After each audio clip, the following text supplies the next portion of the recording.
Hello everyone. हमारा आज का टॉपिक है फेज। तो पहले हम समझते हैं फेज होता क्या है। अगर जनरल टर्म में हम फेज को समझे तो अभी मैं एक टीचर के फेज में हूँ। मेरे लाइफ का कौन सा फेज चल रहा है? टीचर का फेज चल रहा है, आपका स्टूडेंट का फेज चल रहा है। तो हम दोनों के बीच में एक डिफरेंस है। तो वैसे ही जब हम करंट इलेक्ट्रिसिटी में बात करते हैं तो वहाँ पे भी हम बात करते हैं फेज का। फेज मतलब होता है कि अगर कोई करंट है या वोल्टेज है, वो अपने इनिशियल टाइम से, मान लीजिए 6 बजे चलना था, तो कोई 6:05 पर चल रहा है तो क्या है, वो पीछे चल रहा है। कोई 5:55 पे चल रहा है तो वो क्या चल रहा है, आगे चल रहा है। तो तीनों का क्या हुआ, अलग अलग फेज हो गया। एक का हो गया 5:55, एक दूसरे का हो गया 6 बजे, तीसरे का हो गया 6:05। तो फेज और फेज, दो फेज या तीन फेज के बीच का जो डिफरेंस होता है उसे ही हम कहते हैं फेज डिफरेंस। जनरली हम लोग देखते हैं जो वायर्स होते हैं पोल पे, जो ट्रांसफार्मर से आपके घर तक सप्लाई में आते हैं, वो तीन होते हैं।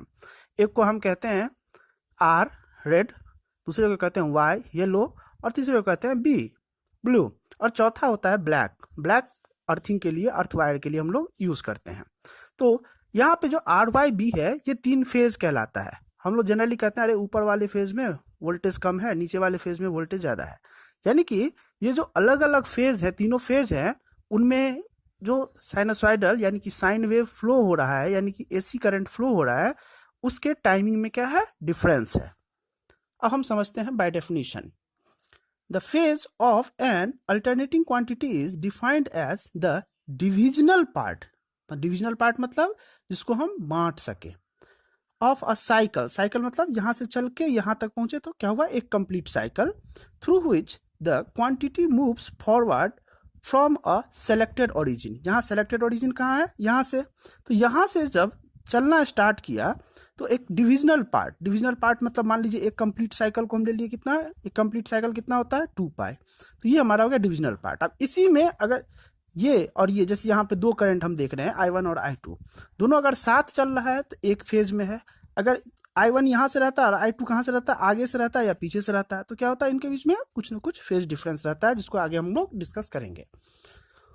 When two quantities have the same frequency, यानी कि फ्रीक्वेंसी क्या होना चाहिए, सेम होना चाहिए, and their maximum and minimum point achieved at the same point, और मैक्सिमम और मिनिमम पॉइंट क्या होना चाहिए, सेम पॉइंट पर होना चाहिए, एक ही जगह पर। जैसे यहाँ से स्टार्ट हुआ, दोनों इंड कहाँ पे किया, यहाँ पे किया, फिर एक साथ नीचे आया, फिर कहाँ मिला, यहाँ पे मिला, तो दोनों साथ में मिल रहा है।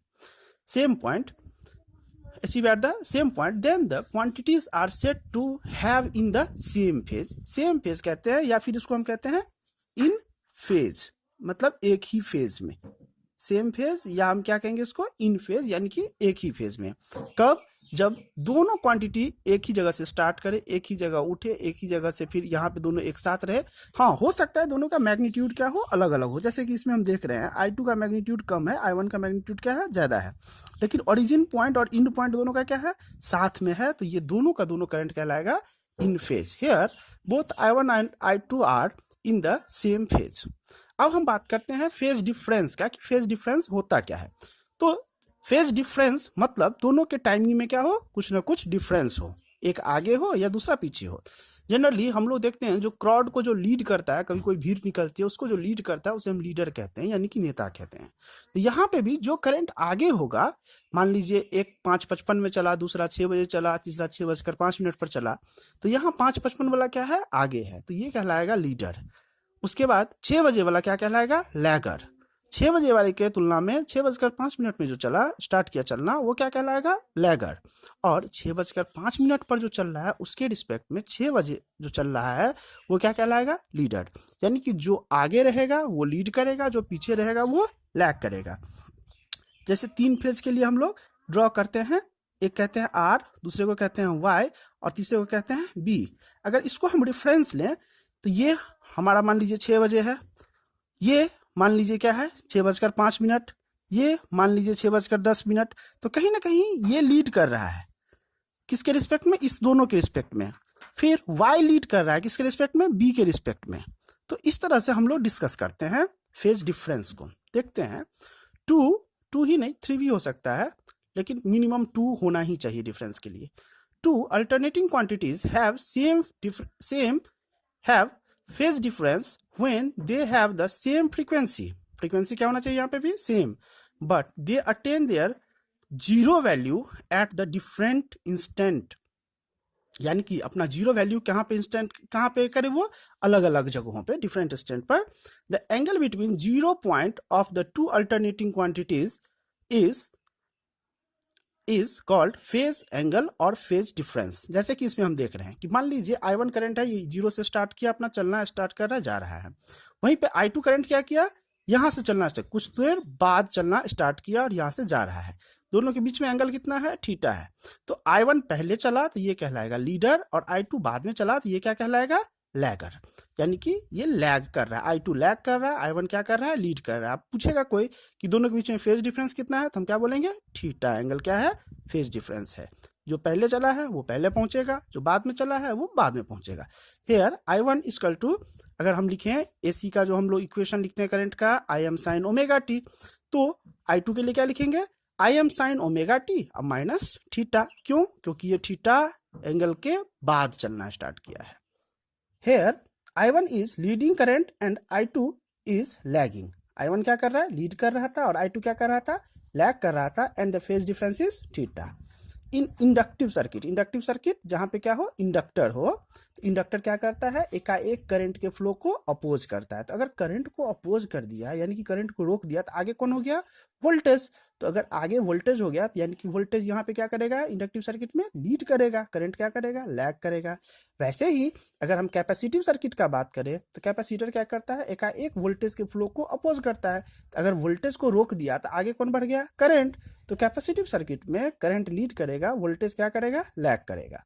इसी बेसिस पे हमको पढ़ना है टॉपिक रेजोनेंस। रेजोनेंस को समझने के लिए हमको समझना पड़ेगा कि जब किसी एसी सर्किट में रेसिस्टर हो तो क्या होगा, सिर्फ रेसिस्टर हो तो क्या होगा, सिर्फ इंडक्टर हो तो क्या होगा, सिर्फ कैपेसिटर हो तो क्या होगा, या फिर रेसिस्टर इंडक्टर हो तो क्या होगा, रेसिस्टर कैपेसिटर हो तो क्या होगा। तब जाके हम समझ पाएंगे कि जब रेसिस्टर, इंडक्टर और कैपेसिटर को हम लगाएंगे तो हमारा फाइनल रिजल्ट क्या आएगा। हमको पढ़ना है सिर्फ RLC, लेकिन RLC को समझने के लिए R circuit, L circuit, C circuit, RL circuit, RC circuit भी हमको समझना पड़ेगा। तो हम स्टार्ट करते हैं अपना topic AC circuit containing resistance only, यानी कि प्योर रेसिस्टिव सर्किट से। देखते हैं, let a circuit containing pure resistor and having voltage, कौन सा वोल्टेज, AC वोल्टेज सोर्स भी। अब जैसे कि ये सर्किट है जहां पे वोल्टेज का वैल्यू कितना दिया हो, AC में हम इक्वेशन कैसे लिखते हैं, Vm sin omega T, I current flow कर रहा है, रेसिस्टर R है, यहाँ पे वोल्टेज क्या बनेगा, VR, V for voltage, R for resistor. तो ओम्स के लॉ से हम जानते हैं V बराबर क्या होता है, IR। तो V का वैल्यू कितना दिया हुआ है यहाँ पे, Vm sin ओमेगा टी। तो V के जगह पे हम Vm sin ओमेगा टी लिख सकते हैं, IR के जगह पे IR। I बराबर क्या लिख सकते हैं, Vm upon R sin omega T. और हम जानते हैं ओम्स के लॉ से ही कि अगर हम V अपॉन R लिखेंगे तो बचेगा क्या यहाँ पे I, चूंकि यहाँ पे क्या है Vm, तो ये क्या बनेगा Im। Vm अपॉन R का रिजल्ट क्या आएगा, Im, ओम्स लॉ से, साइन ओमेगा टी की जगह पे sine omega T. Resistive circuit में जो रेसिस्टेंस हमारा होता है वो AC DC में कभी भेदभाव नहीं करता है। दूसरी बात, इसमें कोई फेज डिफरेंस नहीं होता है, इसीलिए ये DC सर्किट में भी क्या करता है, काम करता है। जबकि हम लोग डिस्कस कर चुके हैं कि इंडक्टर और कैपेसिटर DC सर्किट में काम नहीं करता है, क्योंकि इंडक्टर और कैपेसिटर में फ्रीक्वेंसी होता है और DC में फ्रीक्वेंसी का वैल्यू कितना होता है, 0। तो यहाँ पे अगर फेज डिफरेंस रेसिस्टर में नहीं है, तो नहीं है मतलब कितना है, 0 है, इन फेज है। तो इसके लिए फेजर डायग्राम सिंपल हम बनाएंगे, वोल्टेज और करंट को लेंगे, एक स्ट्रेट लाइन खींच देंगे, ये हो गया हमारा phasor diagram. In pure resistive circuit phase difference is 0, so voltage and current remains in same phase. अब यहाँ पे देखते हैं, मान लीजिए ये हम लोग इसका वेव डायग्राम कहते हैं, इसको क्या कहते हैं, wave diagram, wave diagram, wave diagram. तो यहाँ पे देखिए 0 से वोल्टेज और करंट दोनों क्या किया, स्टार्ट किया, पाई पे दोनों डाउन हुआ, 2 पाई पे फिर अप हुआ और 3 पाई पे फिर से डाउन हुआ, ओमेगा टी ले रहे हैं हम टाइम। है इन फेज में, मैग्नीट्यूड क्या है करंट का, थोड़ा सा कम है, वोल्टेज का क्या है, ज्यादा है, क्यों, क्योंकि ये करंट का अपोज करता है। ये हो गया इसका वेव डायग्राम, ये हो गया इसका फेजर डायग्राम।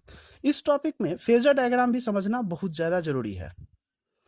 अब इसी पे बेस्ड कुछ क्वेश्चंस देखते हैं। क्वेश्चन कह रहा है pure resistive circuit containing 220 volt 50 hertz supply, supply कितना दिया हुआ है 220 volt 50 hertz supply for 100 ohm resistance, R का वैल्यू कितना दिया हुआ है 100 ohm. Then find peak current and write equation, आपको क्या करना है पीक करंट यानी कि IM का मान निकालना है और क्या लिखना है इक्वेशन लिखना है। इसके लिए कैसे निकालेंगे, जो सप्लाई होता है वो हमेशा क्या होता है RMS होता है, तो याद रखना है आपको 220 वोल्ट जो है वो क्या है VRMS। करंट का रेसिस्टेंस का वैल्यू कितना दिया हुआ है 100 ओम, 100 ओम रेसिस्टेंस का वैल्यू दिया हुआ है। तो आप रेसिस्टेंस है आपके पास, वोल्टेज है तो आप करंट निकाल लेंगे, फ्रीक्वेंसी दिया हुआ है तो ओमेगा का वैल्यू निकल जाएगा, इक्वेशन निकाल सकते हैं आप, लिख सकते हैं हम। दूसरा क्वेश्चन है an AC circuit having I equal to 50 sin 628 t माने 628 t, then find voltage supplied if resistance of the circuit is 10 ohm. Resistance का वैल्यू दिया हुआ है, करंट का इक्वेशन दिया हुआ है, आपको क्या करना निकालने के लिए वोल्टेज सप्लाइड यानी कि VRMS, वो आप कैलकुलेट करेंगे। There is a load of 80 ohm, 80 ohm load मतलब आर का वैल्यू दिया हुआ है आपको, विथ पीक करंट 16 एम्पियर यानी कि IM का वैल्यू कितना दिया हुआ है 16 एम्पियर, 50 हर्ट्ज, फ्रीक्वेंसी कितना है 50 हर्ट्ज, तो आप इक्वेशन लिख सकते हैं। फाइंड पावर अक्रॉस लोड, आपको क्या निकालना है पावर यानी कि P बराबर VI। अच्छा P बराबर VI, रेसिस्टर आपके पास दिया हुआ है और करंट दिया हुआ है तो B के जगह पे तो हम IR भी लिख सकते हैं, तो क्या हो जाएगा I²R, ठीक है। And write equation for current end voltage, और आपको क्या लिखना है इक्वेशन लिखना है करंट और वोल्टेज के लिए। Thank you. हमारा नेक्स्ट टॉपिक होगा प्योर इंडक्टिव सर्किट यानी कि प्योर L सर्किट।